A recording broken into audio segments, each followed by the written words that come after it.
નમસ્કાર મિત્રો, આજે ચેપ્ટર 4ના કોયડાઓનો અભ્યાસ કરવાનો છે આપણે.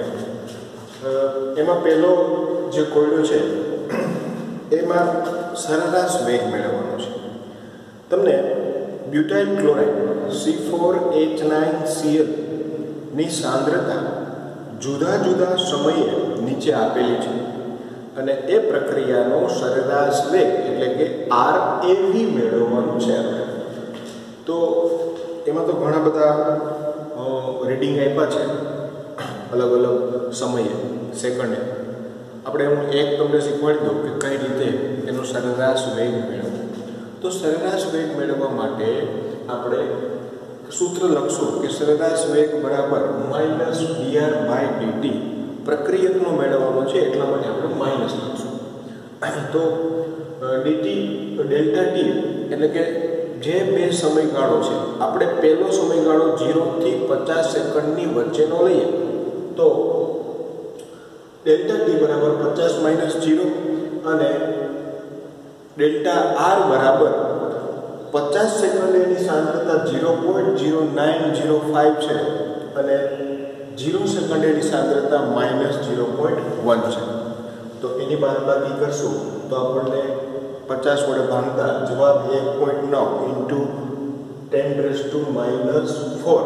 Mall into litre inverse into second inverse, આવો આપણને જવાબ છે એ મળશે. આ રીતે બીજા સમયગાળા 50 સેકન્ડથી 100 સેકન્ડના ગાળાની અંદર આર એવરેજ મેળવી શકાય. એ જ રીતે 100 થી 150 સેકન્ડના ગાળાની અંદર આર એવરેજ મેળવી શકાય. તમને કોષ્ટકની અંદર આ મૂલ્યો મેળવી અને આપેલા છે.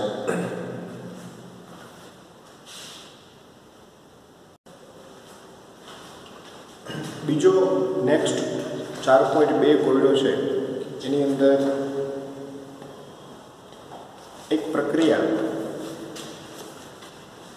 CCl4માં N2O5 નું 318 કેલ્વિન તાપમાને વિઘટન દ્રાવણમાં N2O5 ની સાંદ્રતાનું નિયંત્રણનો અભ્યાસ કરવામાં આવ્યો છે. પ્રારંભમાં N2O5 ની સાંદ્રતા એટલે કે N2O5 ની સાંદ્રતા શરૂઆતમાં 2.33 મોલ ઇન્ટુ લીટર ઇન્વર્સ છે અને 184 મિનિટ T1 બરાબર 0 જ્યારે T2 184 મિનિટ પછી એની સાંદ્રતા 2.08 મોલ ઇન્વર્સ લીટર ઇન્વર્સ થાય છે. આટલી ઘટે છે સાંદ્રતા. તો એના માટે તમારે એનો સરેરાશ વેગ આર એવરેજ મેળવવાનો છે કલાકમાં, મિનિટમાં અને સેકન્ડમાં. જો આવા પ્રશ્નો છે એ MCQની અંદર પૂછાઈ શકે. તમને જો અહીંયા મિનિટમાં આપ્યું એટલે પહેલાં જે આર એવરેજ મળશે એ મિનિટમાં મળશે, એને પછી કલાક અને સેકન્ડમાં તમે ફેરવી શકો. સેકન્ડમાં ફેરવવા માટે 60 વડે ગુણવા પડશે અને એને મિનિટમાં કલાકમાં ફેરવવા માટે એને 60 વડે ભાંગવા પડશે. તો બીજી એક વસ્તુ પૂછી છે કે આ દરમિયાન NO2ના ઉત્પન્ન થવાનો વેગ કેટલો હશે? NO2નો ઉત્પન્ન થવાનો વેગ. તો સૌથી પહેલાં તો આપણને જે ઇક્વેશન આપ્યું છે કે 2N2O5 it gives 4NO2 + O2. આપેલી માહિતી ઉપરથી આર એવરેજ મેળવવો હોય તો ડેલ્ટા આરના છેદમાં ડેલ્ટા ટી. આર એવરેજ બરાબર -1/2 ડેલ્ટા N2O5 ની સાંદ્રતાના છેદમાં ડેલ્ટા ટી. N2O5 ની સાંદ્રતા આપણને આપેલી છે તો R1 - R0 અથવા તો 2 - 1 તો 2.08 - 0.33 ના છેદમાં ડેલ્ટા ટી 184 મિનિટ અને શરૂઆતનો સમય હતો 0 સમય. આની બાદબાકી કરતા એના વડે 184 × 2 એના વડે ભાંગતા આપણને જવાબ મળશે 6.79 × 10⁻⁴ મોલ લીટર ઇન્વર્સ પ્રતિ મિનિટ. આ જવાબ આવ્યો એ આપણો મિનિટમાં છે.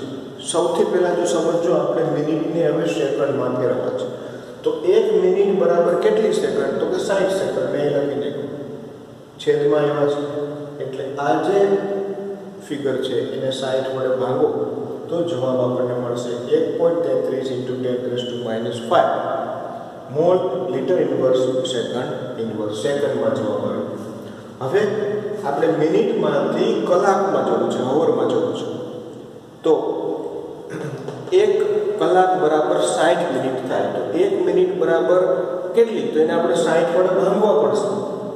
તો મિનિટ છેદમાં છે, છેદને તમે ભાંગો તો છેદનો છેદ અંશમાં જાય એટલે અહીંયા 60 છે એ ઉપર આવ્યો. સમજાણી વાત? મિનિટ છેદમાં છે, મિનિટમાંથી તમારે કલાકમાં લેવા હોય તો 1/60 વડે ગુણવા પડે. 1/60 એટલે છેદનો છેદ અંશમાં જશે, 60 ઉપર આવ્યા એટલે 6.79 ને તમે 60 વડે ગુણો અને પોઈન્ટ દશાંશ ચિહ્નને એક આંકડા પછી લો એટલે 4.07 × 10⁻² mole litre inverse into hours inverse અથવા તો પ્રતિ હવર થશે. તો આ વાત થઈ મિનિટ, સેકન્ડ અને કલાકની અંદર એનો સરેરાશ વેગ મેળવો.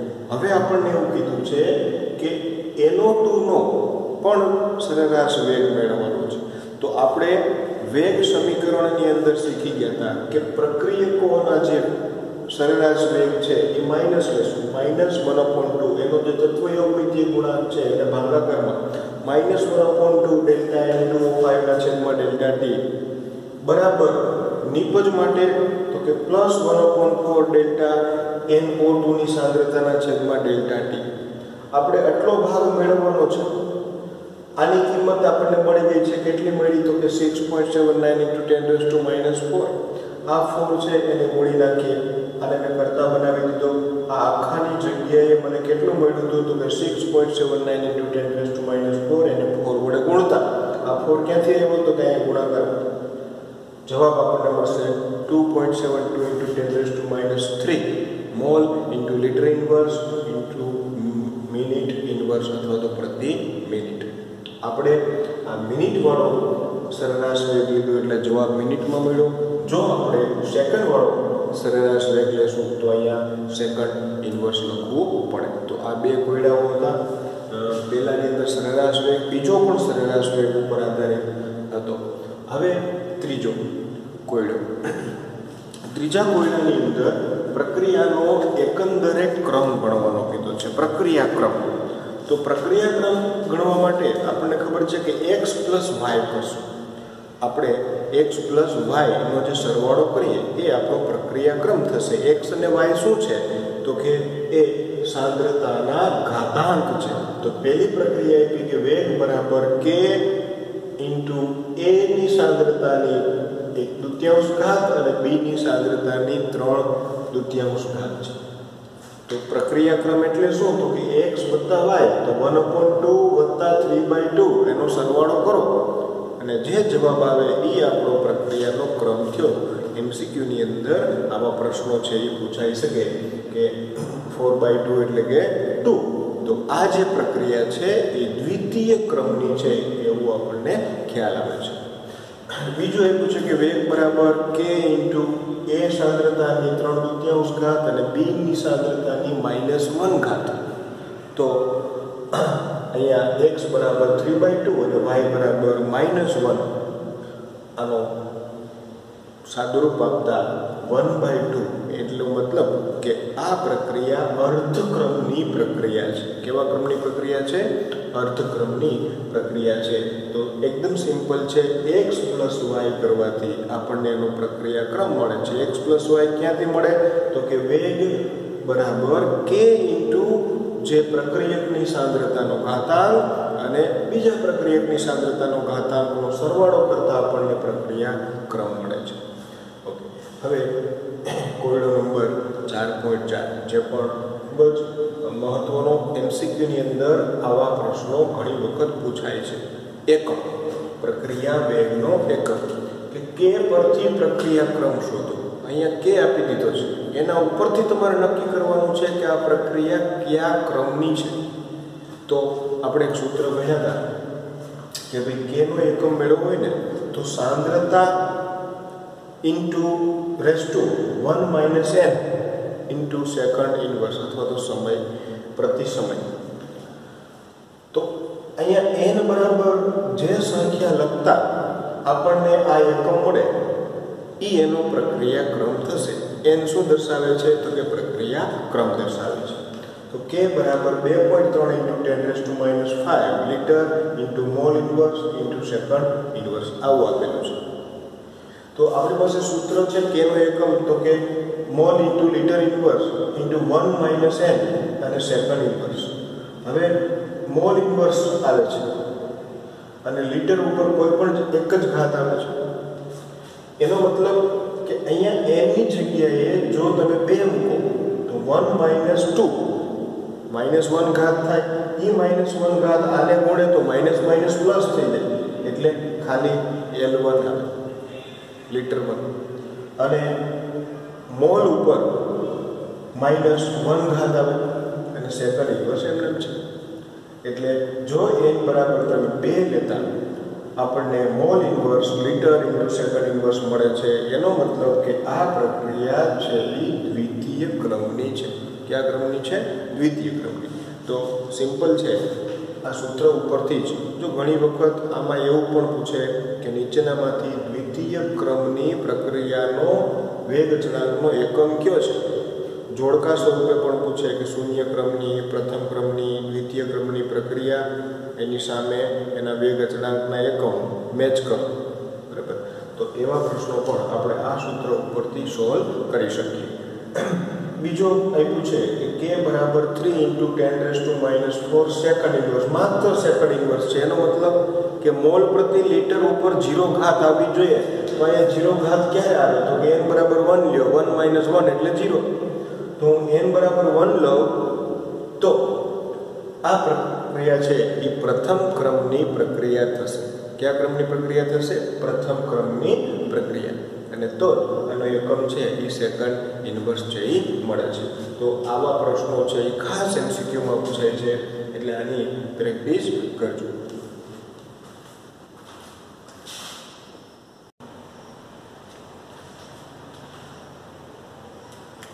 કોયડા નંબર 4.5 જે ઘણી વખત પરીક્ષાની અંદર પૂછાય આવો પ્રશ્ન કે પ્રથમ ક્રમની પ્રક્રિયાને અનુસરતી પ્રક્રિયા માટે N2O5 ની સાંદ્રતા આપેલી છે. પ્રારંભિક સાંદ્રતા 318 કેલ્વિન તાપમાને એક પોઈન્ટ. પ્રારંભિક સાંદ્રતાને મેં T1 કહી દીધું કે T10 બરાબર R1. સાંદ્રતાને R1 કીધું, પ્રારંભિક છે એટલે T1 કે 1.24 × 10⁻² મોલ પ્રતિ લીટર છે. અને 60 સેકન્ડે એની સાંદ્રતા R2 0.20 × 10⁻² મોલ પ્રતિ લીટર જોવા મળે છે. તો 318 કેલ્વિન તાપમાને આ પ્રક્રિયા માટે એનો વેગ અચળાંક k શોધો. કે મેળવવાનો છે તો એકદમ સિમ્પલ. આ પ્રક્રિયા છે ને એ પ્રથમ ક્રમની છે. તો પ્રથમ ક્રમની પ્રક્રિયા માટેના વેગ અચળાંકનું સૂત્ર આપણને આવડવું જોઈએ. જો સૂત્ર આવડી જાય તો સૂત્ર ઉપરથી આપણે કિંમતો મૂકી અને સરળતાથી આ દાખલો છે એ ગણી શકીએ. પ્રક્રિયા આપી છે પ્રથમ ક્રમની પ્રક્રિયા માટે વેગ અચળાંક k બરાબર 2.303/Δt એટલે કે T2 - T1 into log R1/R2. R1 એટલે કે શરૂઆતની સાંદ્રતા અને R2 એટલે t સમયે T2 સમયની સાંદ્રતા છે. તો 2.303 60 - 0 log શરૂઆતની સાંદ્રતા કેટલી હતી? તો કે 1.24 × 10⁻² અને R2 બરાબર 0.20 × 10⁻². આ કેન્સલ થશે અને 1.24 ભાગ્યા 0.20 કરતાં જવાબ મળશે 6.2. તો હવે આપણે આનો લોગ જોવો પડશે. આનો ભાગાકાર 2.303 ભાગ્યા 60 નો ભાગાકાર કરતાં 0.0383 મળે છે ગુણ્યા આનો લોગ જોવાનો 6.2 એટલે કે 62 નો 0માં લોગ જોતા આપણને મળશે 7924. એક આંકડા પછી પોઈન્ટ છે એટલે કે 0.7924 જે આપણને લોગ. હવે આનો ગુણાકાર કરતા આપણને જવાબ છે 0.03041 મિનિટ ઇન્વર્સ મળશે. કારણ કે પ્રક્રિયા પ્રથમ ક્રમની છે અને એનો એકમ માત્ર સમય ઇન્વર્સ હોય. અહીંયા સમય મિનિટમાં આપેલો હોવાથી મિનિટ ઇન્વર્સ એનો સમય થશે. તો આ કોયડા નંબર 4.5 એકદમ સિમ્પલ છે, પ્રારંભિક અને T2 સમયની સાંદ્રતા આપેલી હતી, એના ઉપરથી એનો વેગ અચળાંક મેળવવાનો હતો. પ્રથમ ક્રમની પ્રક્રિયા એવું આપણને સૂચવેલું અને જેના લીધે આપણે આ સૂત્ર મૂકી અને K મેળવી લીધું. એના પછી કોયડા નંબર 4.6 એ પણ 4 માર્ક્સની અંદર પૂછાય એવો પ્રશ્ન છે. અહીંયા જે પ્રક્રિયા છે અને નિપજો છે એ વાયુમય છે અને વાયુમય હોય ત્યારે આપણે એની સાંદ્રતા દબાણમાં લઈએ છીએ. તમને એક પ્રક્રિયા આપી છે કે 2N2O5 it gives 2N2O4 plus O2. આ પ્રક્રિયા માટે 0 સમયે એનું કુલ દબાણ 0.5 છે અને T બરાબર 100 સેકન્ડે એનું દબાણ છે એ કુલ દબાણ 0.512 કુલ દબાણ 0.512 વાતાવરણ આપેલું છે. તમારે આ પ્રક્રિયા માટેનો વેગ અચળાંક K મેળવવાનો છે. તો આની જેમ જ છે, R1 અને R2 છે અહીંયા આપણે વાયુરૂપ હોવાને લીધે દબાણના સ્વરૂપમાં એની સાંદ્રતા લેવાની છે. દબાણના સ્વરૂપમાં સાંદ્રતા લેવી હોય તો શરૂઆતની સાંદ્રતા અને T સમયની સાંદ્રતા કોની પ્રક્રિયા એ આપણે મેળવવી પડશે. સમીકરણ લખીએ કે T બરાબર 0 સમયે N2O5 કેટલું હતું તો કે 0.5 વાતાવરણ દબાણ હતું atm. શરૂઆત હજી પ્રક્રિયા શરૂ નહોતી થઈ એટલે N2O4 0 થશે અને O2 પણ છે એ 0 થશે. હવે પ્રક્રિયા આગળ વધે છે. T સમયે N2O5 ની સાંદ્રતામાં ઘટાડો થશે. આપણે ધારી લઈએ કે ઘટાડો x જેટલો છે, પણ અહીંયા કેટલા N2O5 છે તો કે 2 એટલે 2x 0.5 માઇનસ 2x વાતાવરણ જેટલો એના દબાણમાં ઘટાડો થશે. હવે તો કે N2O5 ના દબાણમાં વધારો થશે. કેટલો વધારો થશે તો કે x જેટલો, પણ અહીંયા ગુણાંક તરીકે 2 છે એટલે 2x atm જેટલો વધારો થશે. O2 ના દબાણમાં પણ x atm જેટલો વધારો થશે. હવે આપણે શરૂઆતની સાંદ્રતા અને પછી T સમયની સાંદ્રતા મળી ગયા ઉપરથી ડાલ્ટનનો આંશિક જે દબાણનો નિયમ હતો કે કુલ દબાણ છે એ ત્રણેયના દબાણના સરવાળા જેટલું થાય PT P ટોટલ.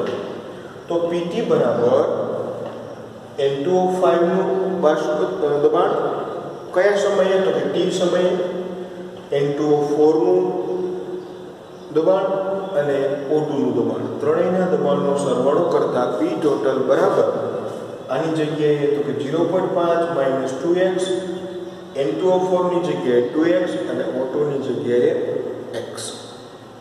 હવે 2x કેન્સલ થશે પ્લસ માઇનસ, તો આપણને PT બરાબર મળશે 0.5 વત્તા x.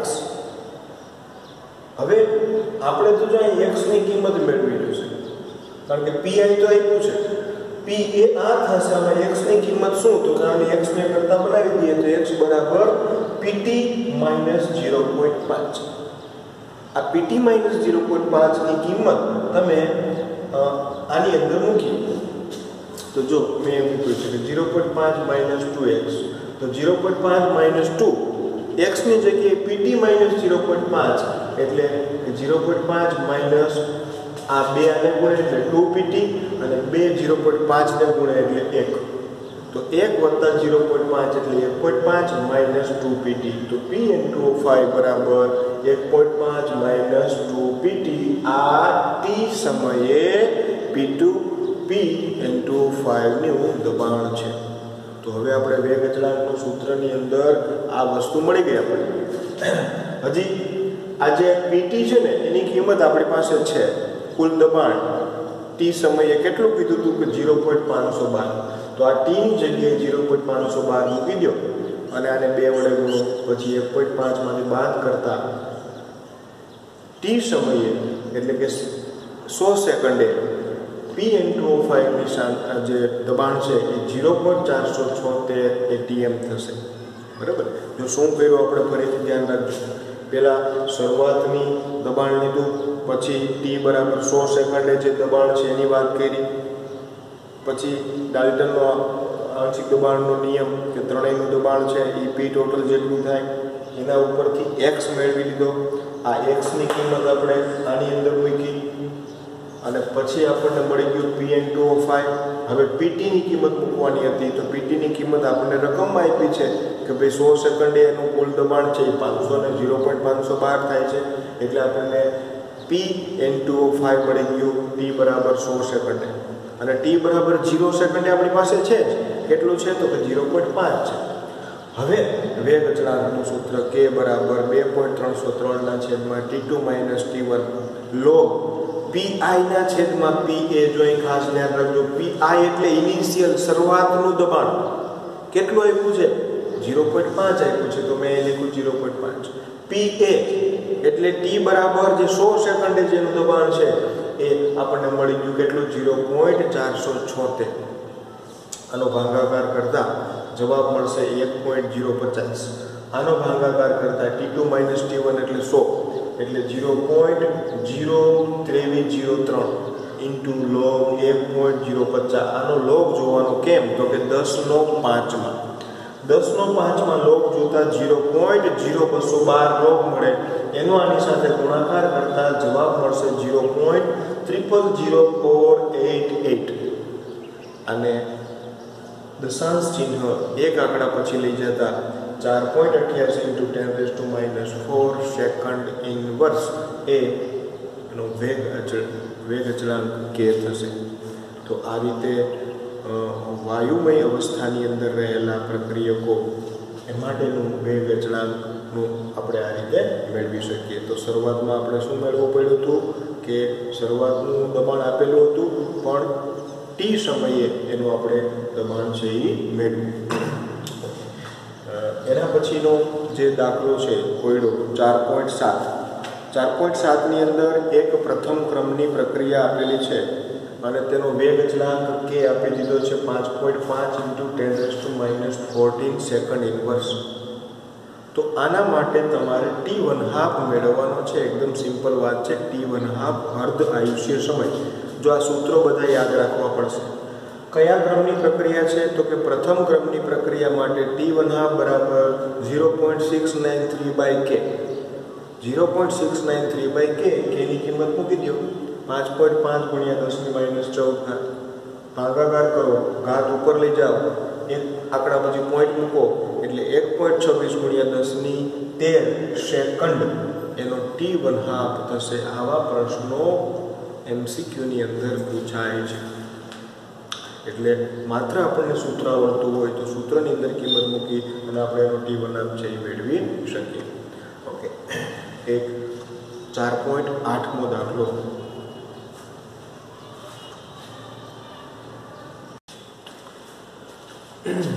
આ દાખલો છે એ બહુ સરસ દાખલો છે.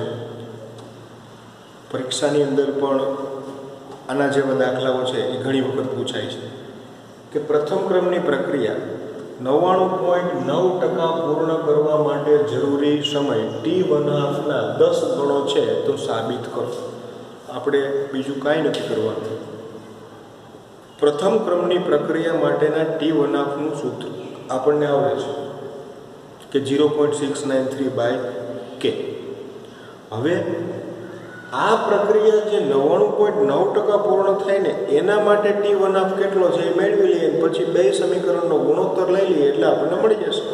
તો કે શરૂઆતની સાંદ્રતા એક પ્રક્રિયા માટેની આપણે R0 લઈ લઈએ, શરૂઆતની સાંદ્રતા. તો હવે એ સાંદ્રતા 99.9% પૂર્ણ થશે એટલે R0 માંથી એટલી સાંદ્રતા ઘટશે. તો કે કેટલી ઘટશે તો કે 99.9% ઇન્ટુ R0 જેટલી સાંદ્રતા ઘટશે. તો પ્રક્રિયા પૂર્ણ થઈ એ સાંદ્રતા મેં R1 કહી દઉં.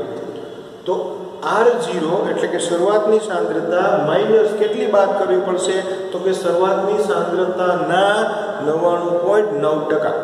એટલે કે R0 માઇનસ R0 ઇન્ટુ 99.9%. હવે પર્સન્ટને આપણે ફેરવીએ સાદા આંકડાની અંદર તો 99.9 / 100 અને ભાગાકાર કરું એટલે 0.999 R0 એટલે કે R0 માઇનસ 0.999 R0 આ કઈ સાંદ્રતા થઈ તો કે પ્રક્રિયા 99.9% પૂર્ણ થઈ ત્યારે એની સાંદ્રતા થઈ. તો હવે આપણું કામ થઈ ગયું. પ્રથમ ક્રમની પ્રક્રિયા છે તો એના માટેના વેગ અચળાંકનું સૂત્ર k બરાબર 2.303 ના છેદમાં t log R0 ના છેદમાં R1 R0 ના છેદમાં R1 R0 શરૂઆતની સાંદ્રતા R1 આપણે આ કથા કરી આ મેળવ્યું R1 ની જગ્યાએ આ વસ્તુ મૂકી દઈએ કે R0 માઇનસ 0.0999 R0 બંનેમાંથી R0 ને કોમન કાઢો એટલે કૌંસમાં વધશે 1 માઇનસ 0.999 આ 1 માઇનસ 0.999 કરશો ને એટલે 10 ની માઇનસ 3 ઘાત આવશે 0.001 આવશે. એને ઉપર લઈ જાવ એટલે 10 ની 3 ઘાત થઈ ગઈ અને log 10 ની 3 ઘાત એટલે એનો log 3 થશે. આટલું બધું સેમ એમને ચાલ્યું આવ્યું છે કે 2.303 ગુણ્યા 3 ના છેદમાં t એટલે 6.909 ના છેદમાં t. તો આપણે અહીંયા t ને કરતા બનાવો તો t બરાબર 6.909 ના છેદમાં k જે આપણને એની t મળ્યો અને આને આપણે સમીકરણ 1 કહી દઈએ. 6.909 ના છેદમાં k આપણે સમીકરણ 1 કહી દઈએ. આ પ્રક્રિયા 99.9% પૂર્ણ થાય ત્યારના માટેનો સમય છે. અર્ધાયુષ્ય સમયનું સૂત્ર આપણી પાસે છે કે અર્ધાયુષ્ય સમય બરાબર 0.693 k આને સમીકરણ 2 કહી દઈએ. હવે સમીકરણ 1 ને સમીકરણ 2 વડે ભાંગતા કે t/t1 બરાબર 6.909 k upon 0.693 k કેન્સલ થશે. આનો ભાગાકાર કરતા જવાબ 10 આવશે.